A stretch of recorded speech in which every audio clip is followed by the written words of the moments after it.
जय जय श्री राधे राधे। मैं रामहरि गोस्वामी आपका स्वागत करता हूं अपने चैनल प्रियमृत में। आज हम आपको एक रहस्यमयी कथा, ये रक्षाबंधन का पर्व जो मनाते हैं, ये कहाँ से प्रारंभ हुआ।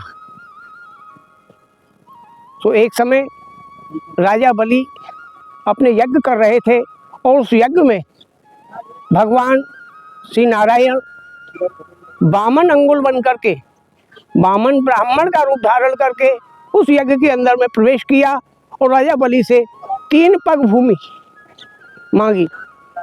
राजा बलि को ठगने के लिए भगवान आए थे कि राजा बलि को ठगा जाएगा, लेकिन यहाँ स्वयं भगवान ही ठगाए गए।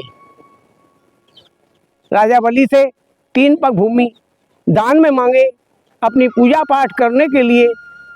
राजा बलि को भगवान शुक्राचार्य ने, जो दैत्यों के भगवान थे शुक्राचार्य, उन्होंने रोका कि आप ऐसा अध्यक्ष न करें, ये ब्राह्मण नहीं है, ये तो स्वयं नारायण है और ये आपका सब कुछ ले लेगा। इतना सुनकर के बलि ने कहा कि नहीं गुरुदेव, जब इनका ही सब कुछ है तो ये फिर भी ले लेंगे। इससे तो ये कम से कम दुनिया में ये तो होगा कि राजा बलि ने दान दिया भगवान के लिए। तो राजा बलि ने उसी समय भगवान को 3 पग भूमि दी है और 3 पग भूमि के अलावा भगवान ने 2 ही पग में राजा बलि की सारी संपत्ति को नाप लिया।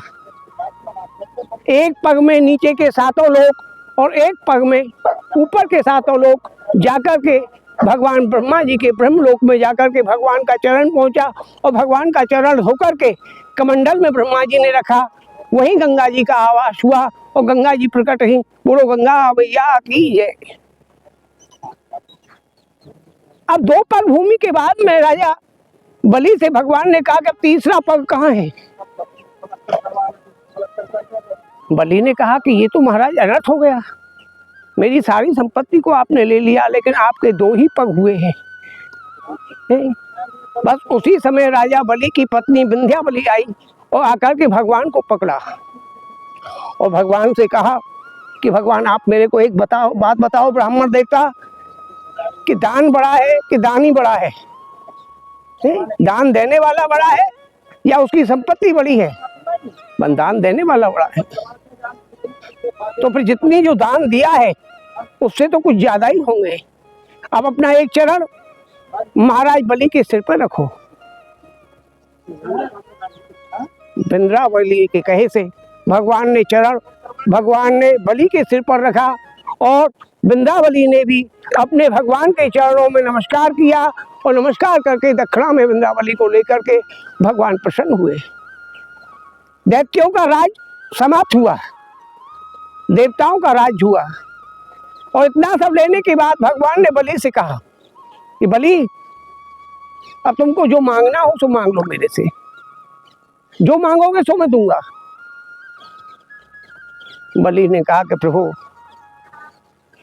अभी तो आप मेरे से दान ले रहे थे, अब आप मेरे को दान देंगे, दुनिया क्या कहेगी कि राजा बलि ने जैसा दान दिया वैसा दान मांग लिया।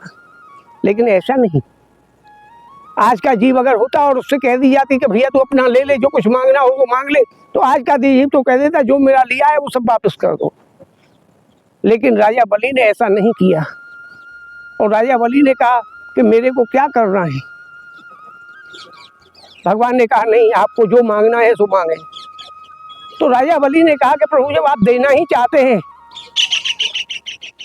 तो मेरे दरवाजे के आप दौड़ीवान बने और जिस दरवाजे से मैं निकल के जाऊं, अपने महल से बाहर जैसे कदम धरने को हो और जिस दरवाजे से निकलूं उसी दरवाजे पर आपका मेरे को दर्शन हो। राजा बलि के मांगे हुए अनुसार भगवान ने कहा तथास्तु और वचन देकर के भगवान पाताल लोक में बलि के महल का पहरा देने लगे। ये जो शरीर है यही बलि है और इस शरीर के 10 छिद्र हैं और 10 छिद्रों से कहीं से भी ये श्वास निकल सकती है।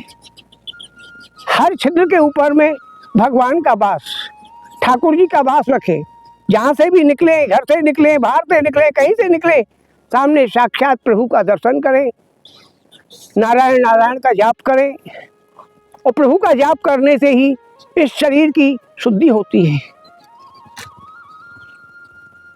इस शरीर की शुद्धि का मूल मंत्र है कि काया शुद्ध हो ये ब्रजरज और अंग लगे। ये जो शरीर है, काया है, ब्रज की रज उड़ करके जब अंग के ऊपर में लगती है तो इसकी शुद्धि होती है कि काया शुद्ध हो ये ब्रजरज और अंग लगे, और माया शुद्ध हो कृष्ण नाम पे लुटाए थे। ये ठाकुर जी की अनेक लीलाएं हैं। इसी प्रकार से शरीर की शुद्धि के लिए बलि ने भगवान को अपने द्वार का डोरीवान बनाया, लेकिन डोरीवान बन करके अब भगवान बलि की चौकीदारी में है। लक्ष्मी जी भगवान की प्रतीक्षा में है कि मेरे प्राणनाथ आए नहीं, बहुत दिन हो गए। एक दिन देवयोग से नारद जी लक्ष्मी जी के पास गए, और जब विष्णु लोग पहुंचे और विष्णु जी के पास में पहुंच करके विष्णु लोग पहुंच करके लक्ष्मी जी से बात हुई, तो लक्ष्मी जी ने कहा कि हमारे वो कहाँ हैं? नारद जी ने कहा आपके वो कौन? अरे हमारे प्राणनाथ कहाँ हैं? वो बलि के यहाँ गए थे दान लेने के लिए, क्या हुआ? आए नहीं अभी तक। नारद जी ने कहा कि वो आएंगे भी नहीं, वो तो राजा बलि के चौकीदार बन करके राजा की ड्यूटी में है। भगवान बलि को छलने के लिए गए थे, लेकिन स्वयं छलाए गए हैं, उसकी चौकीदारी कर रहे हैं। लक्ष्मी जी ने कहा कि ऐसा है। बस लक्ष्मी जी उसी समय वहां से एक ब्राह्मणी का रूप बना करके और सीधे पाताल लोक पहुंची, और पाताल लोक पहुंच करके राजा बलि के यहाँ ब्राह्मणी ने अपना जीवन यापन करने के लिए याचना की, और जब लक्ष्मी जी वह सेवा करने लगी राजा बलि के यहाँ, उसी समय रक्षाबंधन का दिन आया। आज का दिन जो रक्षाबंधन है, और उस दिन आकर के जब देखा तो उसी समय लक्ष्मी जी उदास होकर के बैठ गई। राजा बलि ने देखा कि बहन तुम इतना उदास क्यों है? राजा बलि ने कहा कि बहन उदास क्यों है? लक्ष्मी जी ने कहा कि महाराज मेरे कोई भाई नहीं है। लक्ष्मी जी ने कहा मेरे कोई भाई नहीं है। राजा बलि ने कहा कि आपके कोई भाई नहीं है तो मेरे कोई बहन नहीं है, मैं आपको अपनी बहन मानता हूँ। उसी दिन राजा बलि ने लक्ष्मी जी को अपनी बहन माना, और उसी दिन से उन्होंने अपना रक्षा विधान बनाया। उसी दिन से ये रक्षाबंधन प्रारंभ हुआ है। एन वैधो बलि राजा दान वेंद्रो महावरे तेनत्वम बदनामी रखे हिमाचल माचले। इसी प्रकार से राजा बलि के समय से ही ये रक्षा विधान, और रक्षा जो है, मूल रक्षा विधान जो है वो मोली को बोलते हैं, जो कलावा होता है।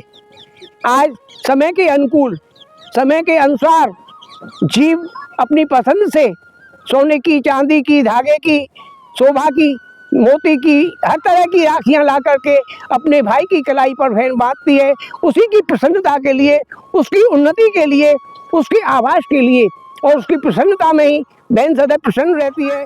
आज की वीडियो में इतना ही। अब हम आपको मिलते हैं अगली वीडियो में। जय जय श्री राधे राधे।